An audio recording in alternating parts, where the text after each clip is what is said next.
तो हम पिछले लेक्चर को अभी कंटिन्यू करते हैं।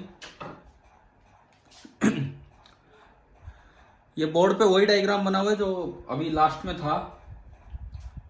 तो आप ये बताओ, डायनेमिक ईएमआई में ट्रांसलेशनल मोशन के कारण कैसे कितना ईएमएफ इंड्यूस होगा और कब जीरो होगा, और डायरेक्शन राइट हैंड रूल से भी निकल सकती है, लेंज लॉ से भी। क्या ये क्लियर हो गया आप लोगों को? Yes sir. Yes sir. ठीक है। Yes sir. तो अगर अभी भी किसी ने नहीं बनाया है तो बोर्ड पे डायग्राम है, या मिटा दूं अगर हो गया है तो? मिटा दो। ठीक है। मिटा दो सर। तो अब हम इसका बी पार्ट लेंगे, and that is rotatory motion.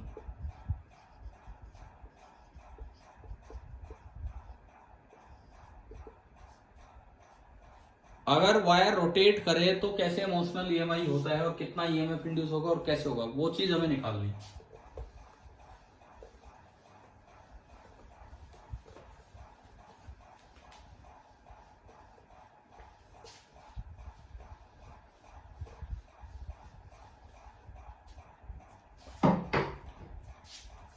देखो फिर से मैंने क्या किया, एक इस तरह का अरेंजमेंट ले लिया, जैसे ये एक फिक्स कंडक्टिंग स्ट्रेट वायर है और ये एक सर्कुलर वायर है। These are fixed and conducting. मान लो मैं इसका नाम दे रहा हूं x, इसका नाम y, इसका नाम z। तो xy भी फिक्स्ड एंड कंडक्टिंग है, xy नहीं, xz and yz, these are fixed and conducting. लेकिन यहां मैंने ले लिया एक मूवेबल पार्ट xy। xy जो आपका है that is movable and conducting.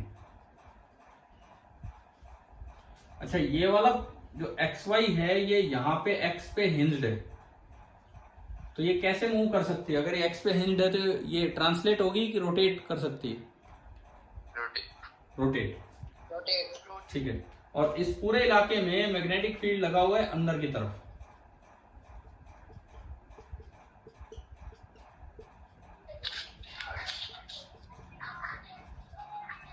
पूरे इलाके में मैग्नेटिक फील्ड लगा हुआ है अंदर की तरफ, और बी में चेंज नहीं कर रहा हूं क्योंकि हम डायनेमिक ईएमआई देख रहे हैं, स्टैटिक ईएमआई नहीं। मुझे बी चेंज करने की जरूरत नहीं है, तो बी आपका यूनिफॉर्म है। अच्छा, length of the moving road XY है L। जो XY है इस रोड की लेंथ, माइक ऑफ करो भाई माइक आप लोग ऑफ कर दीजिए यार, जो भी है ये। और ये नीचे की तरफ स्लाइड कर रहा है क्योंकि ये हिंज्ड है, और इसकी जो एंगुलर वेलोसिटी है वो आपको दी है ओमेगा। इसकी जो एंगुलर वेलोसिटी है वो आपको दी है ओमेगा। तो देखो, क्या इसमें ईएमएफ इंड्यूस होगा जब ये वायर नीचे आएगी? अगर वायर मैग्नेटिक फील्ड लाइंस को कट करते हुए चल रही है, देखो पीछे मैं उसमें वो एक बार जिक्र करना भूल गया, BL और V तीनों परपेंडिकुलर हैं जैसे आपने लिया था, तो फील्ड लाइन अंदर थी और वायर ऐसे चल रही थी, तो वायर फील्ड लाइंस को कट करते हुए जा रही थी। वायर जो है वो फील्ड लाइंस को कट करते हुए चल रही थी, तो उसमें ईएमएफ इंड्यूस होगा। अगर वायर फील्ड लाइंस के पैरेलल चल रही है तो ईएमएफ इंड्यूस नहीं होगा, या कट नहीं कर पा रही। अब यूं बताओ, यहाँ ये फील्ड लाइन अंदर है और वायर यूं आएगी, तो क्या वो फील्ड लाइंस को कट करते हुए जाएगी कि नहीं? Yes sir. तो उसमें ईएमएफ इंड्यूस होगा। कितना होगा वो सुनिए। कैसे होगा, पहले मैं डायरेक्शन की बात कर दूं। Direction of I induce. तो आप ये बताओ, जैसे जैसे वायर नीचे आएगी एरिया ऑफ द लूप बढ़ रहा है कि कम हो रहा है? ये जो एरिया है ये पार्ट नीचे आ रहा है, पहले क्वार्टर सर्कल है, फिर और छोटा होगा, फिर और छोटा होगा। लूप का एरिया बढ़ रहा है कि कम हो रहा है? कम हो रहा है, दिख रहा है ना? अगर लूप का एरिया कम होगा तो फ्लक्स भी कम होगा, B × A। Yes sir. और फ्लक्स अगर कम होगा तो आई इंड्यूस कैसे आएगा, वो इसको सपोर्ट करेगा अपोज करेगा? सपोर्ट करने का मतलब है कि बी इंड्यूस भी अंदर की तरफ ही आएगा, और बी इंड्यूस अंदर लाने के लिए आई इंड्यूस बताओ क्लॉकवाइज की एंटी क्लॉकवाइज? क्लॉकवाइज। तो आई इंड्यूस भी आ गया क्लॉकवाइज। तो लेंज लॉ से आपने कैसे डायरेक्शन निकाली, क्लियर हो गया सभी को? ये यूं, फिर ये यूं, ये यूं, और ये आपकी आई इंड्यूस की डायरेक्शन बनी, ये आपकी आई इंड्यूस की डायरेक्शन बनी। दूसरी बात, यही डायरेक्शन में फ्लेमिंग राइट हैंड रूल से कैसे निकालता, ये जो ऊपर लिखा हुआ है इस रूल से मैं कैसे निकालता ये direction, Fleming's right hand rule से। देखो इस समय जैसे ये वायर चलने लगेगी, ये वायर नीचे मूव करेगी कि ऊपर? नीचे। तो लाओ अपना right hand rule. Right hand को मैंने ऐसे किया, पहली उंगली बी की तरफ, बी किधर है? अंदर, बी। अंगूठा मोशन की तरफ, अंगूठा किधर है, ऊपर या नीचे? ऊपर है, लेकिन मोशन किधर हो रहा है वायर का फिलहाल?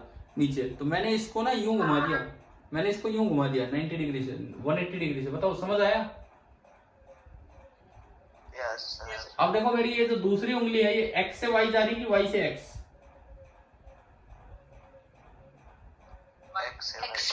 एक्स से वाई। और क्या लेंज लॉ ने भी करंट की यही डायरेक्शन दी है? Yes sir. तो ये तो आपने डायरेक्शन निकाली बाय लेंज लॉ, और एक आपने डायरेक्शन निकाली by Fleming's right hand rule, और उससे जो आई इंड्यूस आया वो आया एक्स टू वाई, और एक्स टू वाई में ये करंट ऐसे ही बनेगा। और कैसे बन गया ये? क्लॉकवाइज। तो चलो डायरेक्शन दोनों तरीकों से निकालनी आ गई है रोटेटरी मोशन में। Yes sir. ठीक है, अब बात करें मैग्नीट्यूड का। अच्छा सुनो, हाँ क्या लेंज लॉ से दोबारा बताऊं? ये वायर जब थोड़ा नीचे आएगी और नीचे आएगी तो लूप का एरिया बढ़ रहा है कि कम हो रहा है? कम हो रहा है। फ्लक्स होगा बी इंटू ए, एरिया कम होगा तो फ्लक्स भी कम होगा। लेंज ने बताया कि जो भी चेंज हो रहा है उसको अपोज करो। तो अगर फ्लक्स कम हो रहा है तो उसको बढ़ाने के लिए करंट आएगा। उसको बढ़ाने के लिए करंट आने का मतलब है कि जिधर भी लगा रखा है उधर ही भी इंड्यूस आना चाहिए। भी अंदर लगा रखा है तो इंड्यूस करंट का भी अंदर ही आना चाहिए, और अंदर भी लाने के लिए आपको करंट ऐसे लेना होगा क्लॉकवाइज। क्या समझ आ गया? हाँ भाई, क्लियर है ना सभी को? ठीक है, और फ्लेमिंग राइट हैंड रूल से भी आपको समझ आई गया है। चलिए ये बात हुई डायरेक्शन की। मैग्नीट्यूड हमेशा ईएमएफ का निकलता है। ईएमएफ निकलने के बाद आप लूप के रेजिस्टेंस से डिवाइड कर दो। अभी पिछले जो पार्ट था हमारा, इससे पिछली बार स्टैटिक ईएमआई या ट्रांसलेशनल मोशनल ईएमआई का, क्या उसमें ये बताया था कि ई इंड्यूस बीएलवी आएगा तो आई इंड्यूस होगा BLV upon R of the loop, है ना? तो रेजिस्टेंस पूरे का अलग से दिया होगा आपको। अभी मुझे मैग्नीट्यूड ऑफ ई इंड्यूस देखना है। मैग्नीट्यूड ऑफ ई इंड्यूस तो मैं बता देता हूं, यहां पे ई इंड्यूस होगा half B omega L square, and I induce हो जाएगा इंड्यूस अपॉन रेजिस्टेंस। अब फिर से सोचेंगे कि ये आया कैसे। पहले आप ये बना लीजिए, लिख लीजिए, फिर हम इसकी तरफ चलेंगे कि ये आया कैसे, ये half B omega L square कैसे आया वो देख रहे होंगे हम। सर। और ये उधर का हो गया सारा, ये वाला? Yes sir. ठीक है, पिछली बार मैग्नीट्यूड आया था बीएलवी। वो बीएलवी कैसे आया था आपको फ्लक्स याद था? बीएलवी इंटू टी, है ना? तो मैंने उसके बाद रोटेटरी मोशन का भी निकलवाया होगा फ्लक्स। आप देखो, आपने रोटेटरी मोशन का भी फ्लक्स निकाल रखा होगा, और वो फ्लक्स आपकी नोट्स में कॉपी में आपने लिखा होगा अगर उस दिन का किया तो half B omega L square into T. ठीक है, ईएमएफ इंड्यूस होता है D phi by D T, तो half B omega L square बाहर आया और अंदर बना D T by D T, और D T by D T कितना होता है 1, तो ये आ गया half B omega L square. कैसे आया, समझ आया? Yes sir. ठीक है, इसे भी नोट करो, फिर इसको भी देखने का एक अल्टरनेट तरीका बताता हूं, दूसरे तरीके से कैसे आ सकता है वो बताता हूं। हो गया सर। ठीक है, तो इसको लाने का तरीका देखें दोबारा से, या पिछला जो BLV था उसको यहाँ डायरेक्ट कैसे यूज करें वो दिखाता हूं। मिटा दो, ये हो गया। Yes sir. ठीक है, अब देखो हमने पढ़ा था कि EMF इंड्यूस होता है B इंटू L इंटू, वहां V था, वहां तो पूरी रोड की वेलोसिटी सेम थी। यहां रोड की जगह वेलोसिटी ले लो सेंटर की velocity. If B is perpendicular to L is perpendicular to velocity of the center। देखते हैं कैसे। ये जो आपकी रोड है, ये तो पूरी L लेंथ की रोड है, लेकिन इसका सेंटर तो यहां है, हिंज पॉइंट से कितनी दूर? तो सेंटर है वो हिंज पॉइंट से कितनी दूर है? L/2। अच्छा, ये पूरी रोड घूम रही है ओमेगा से, तो सेंटर इस वक्त नीचे आ रहा होगा with some velocity omega into radius. पढ़ा है V बराबर ओमेगा आर। हम जानते हैं क्या V बराबर ओमेगा आर अगर कोई चीज सर्कल में घूमे तो? बताओ, क्या हमने V बराबर ओमेगा आर फॉर्मूला पढ़ रखा है पहले सर्कुलर मोशन में? No sir. नहीं पढ़ा है। अगर कोई पार्टिकल ओमेगा एंगुलर वेलोसिटी के साथ r रेडियस के सर्कल में घूमता है तो जो उसकी लीनियर वेलोसिटी होती है वो होती है v equal to omega into R. छोटा सा फॉर्मूला है, अगर कोई r रेडियस के सर्कल में पार्टिकल घूम रहा है और उसकी एंगुलर वेलोसिटी है ओमेगा, तो जो उसकी लीनियर वेलोसिटी होती है that is equal to omega into R. क्या 9th क्लास में आया नहीं होता यार? आया तो होता है फॉर्मूला 9th में कहीं ना कहीं। नहीं आया तो कोई नहीं, वैसे सर्कुलर मोशन में आया होगा शायद। तो कोई नहीं, अभी ध्यान करो। तो ये होता है, तो ये velocity of the centre omega, centre का रेडियस कितना हिंज पॉइंट के अबाउट L/2। अच्छा, ये वेलोसिटी नीचे है, लेंथ आगे है, क्या L और V परपेंडिकुलर हो गए? ठीक है, यस और सर। B अंदर है, तो क्या L, V और B तीनों एक दूसरे के परपेंडिकुलर हैं कि नहीं है? तो आप सीधा लगाओ ये, तो EMF इंड्यूस होगा B into total length. Length total लेनी है, सेंटर तक की नहीं, टोटल लेंथ है L, और वेलोसिटी ऑफ सेंटर कितनी है ओमेगा इंटू L/2। आप बताओ क्या ये वही EMF आ गया कि नहीं? Yes sir. ठीक है, तो ये भी एक तरीका है इसको देखने का। और करंट चाहिए तो डिवाइड बाय रेजिस्टेंस कर दो। तो चलो, डायनेमिक या मोशनल EMI का रोटेटरी मोशन क्लियर हुआ। Yes sir. ट्रांसलेटरी अभी मैंने इससे पिछली क्लास में जो बीच में ब्रेक हो गई थी क्लास, उसमें लिया था। रोटेटरी इसमें हो गया। तो आज की क्लास में पिछले और इसमें मिला के हम स्टैटिक EMI पढ़ चुके हैं, मोशनल EMI पढ़ चुके हैं। अब मोशनल EMI का एक स्पेशल केस, उस पर चलेंगे। कुछ नोट करना है तो कीजिए, मैं रुक रहा हूं यहाँ पे। हो गया? ठीक है,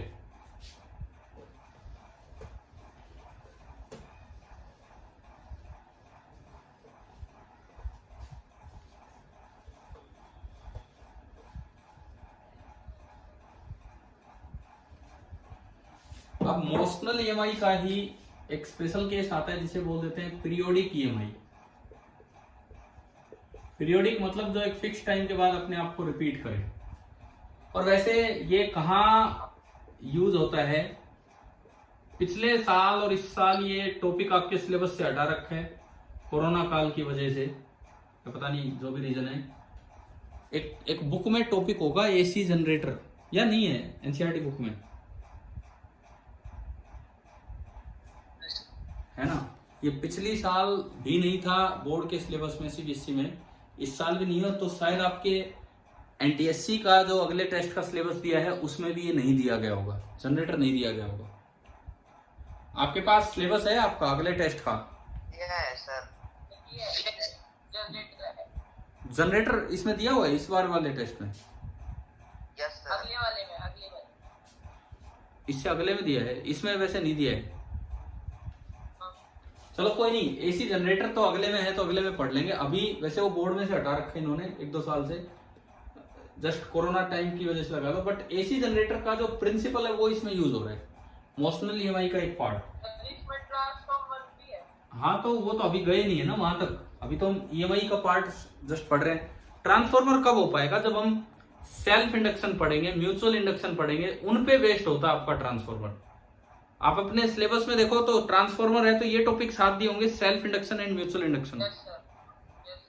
हमारा इसके बाद, इस क्लास के बाद हमारा यही पार्ट बचेगा इस टेस्ट के लिए, self induction, mutual induction and transformer. एक जैसी चीजें और उन पे अप्लाई वो होगा वहां पे ट्रांसफॉर्मर।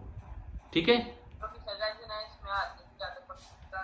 हाँ तो अभी वो उन पे आएगा, सेल्फ इंडक्शन, म्यूचुअल इंडक्शन पे। मतलब अगले 1-2 दिन में आपका ये सेल्फ, म्यूचुअल और ट्रांसफॉर्मर कवर अप हो जाएगा क्लियर। ठीक है? और सभी बच्चे भाई वो रेजोनेंस वाली बुकलेट जो भी आपके पास है वो अपनी, ये 2-3 दिन में हो रहा है, आप कम से कम उसके बाद या अभी से लग जाओ सेल्फ इंडक्शन, म्यूचुअल इंडक्शन और ट्रांसफॉर्मर छोड़ के, बाकी तो ट्राई कीजिए और वो भी अगले 1-2 दिन में हो ही जाएगा। तो इस वीक में अपना एक पूरा काम कर लो रेजोनेंस वाली बुकलेट का। ठीक है? जो डाउट्स हो वो सेंड करना। लास्ट के 1-2 दिन हम लेंगे, कौन सा पार्ट आ रहा है आपका 9th का? ग्रेविटेशन। लास्ट के 1-2 दिन उसका रिवीजन लेंगे। चलिए पहले इधर आते हैं, पीरियोडिक ईएमआई। जनरेटर अगले टेस्ट में तब पढ़ेंगे, लेकिन यहाँ पीरियोडिक ईएमआई क्या है वो बता दूं। मोशनल का एक स्पेशल केस, सपोज आपने एक यूनिफॉर्म फील्ड लगा रखा है, मान लो मैं कहता हूं कि फील्ड यूनिफॉर्म है बी, वो चेंज नहीं हो रहा है क्योंकि ये स्टैटिक ईएमआई नहीं है। यहाँ पे लूप को कुछ घुमाना फिराना होगा और आपने लूप ऐसा लिया,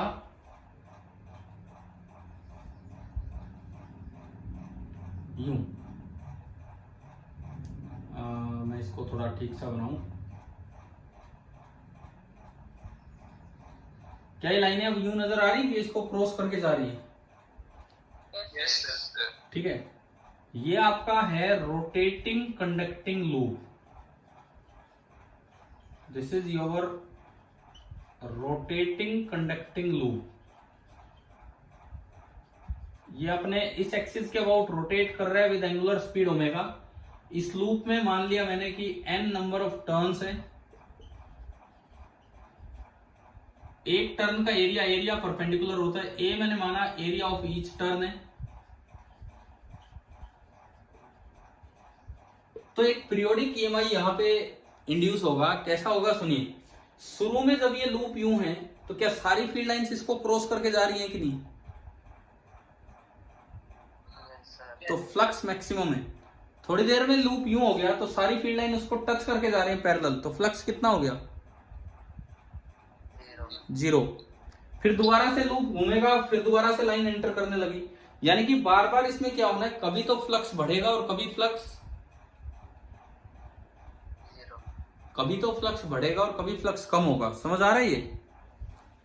जब फ्लक्स बढ़ रहा होगा, जब फ्लक्स बढ़ेगा तो ईएमएफ इस तरह आएगा उसको कम करवाए, जब फ्लक्स कम होगा तो ईएमएफ इस तरह आएगा कि उसको बढ़ाए। तो बार बार इस लूप में करंट की डायरेक्शन बदलेगी और ऐसे पीरियोडिक करंट को ही हम बोलते हैं अल्टरनेटिंग करंट, जो बार बार अपनी डायरेक्शन चेंज करता रहता है। और फिक्स टाइम, ये शुरू में सारी लाइनें इसको क्रॉस करके जा रही है लूप को,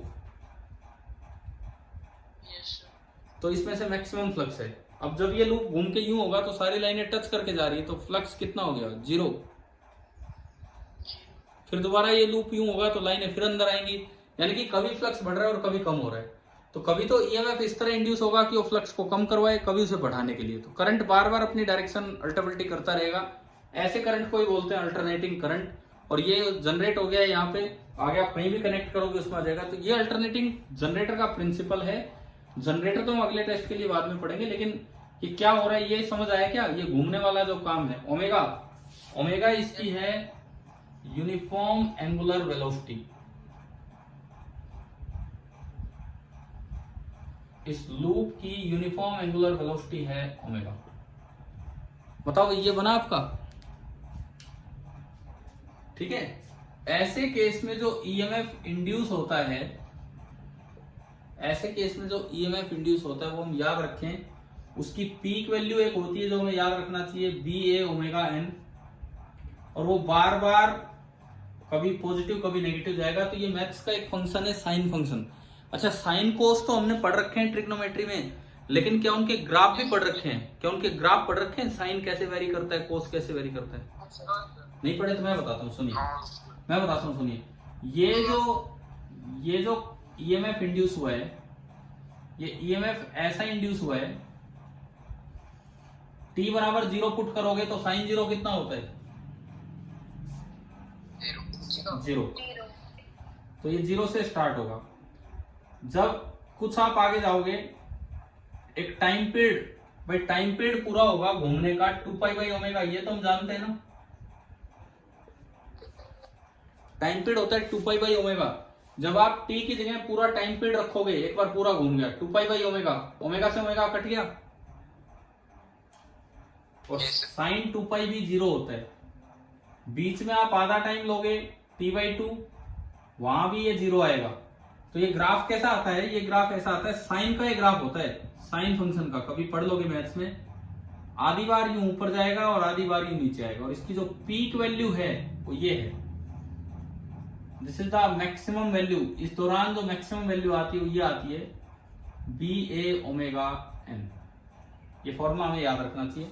और ये कभी पॉजिटिव हो रहा है, कभी पॉजिटिव ईएमएफ आ रहा है, कभी नेगेटिव, मतलब कभी तो करंट यूं बनेगा, कभी करंट उल्टा बनेगा। ये एसी होता है जो हमारे घर में आता है।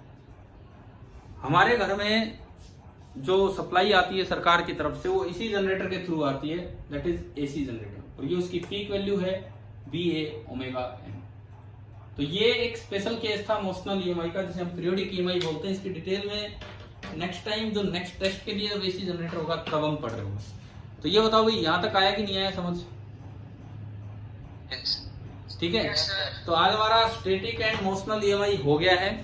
अब जो अगला हमारा टॉपिक होगा, एक तो एडी करंट, एक तो इनसे रिलेटेड एक चीजें होंगी जिनको हम बोलते हैं एडी करंट, बल्क में जो इंड्यूस होगा वो, and then self induction, mutual induction and transformer. वो तीनों एक जैसी चीजें हैं।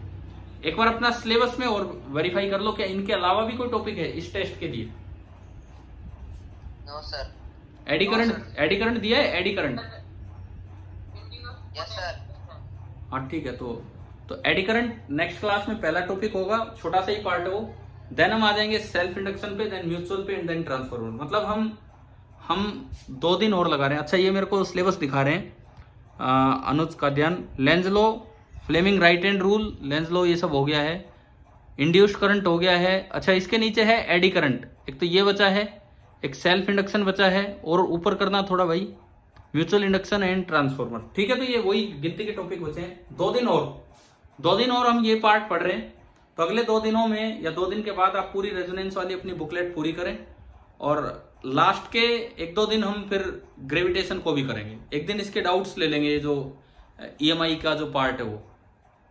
ठीक है? Okay sir. ठीक है, चलिए अब क्लास ऑफ करते हैं। Thank you.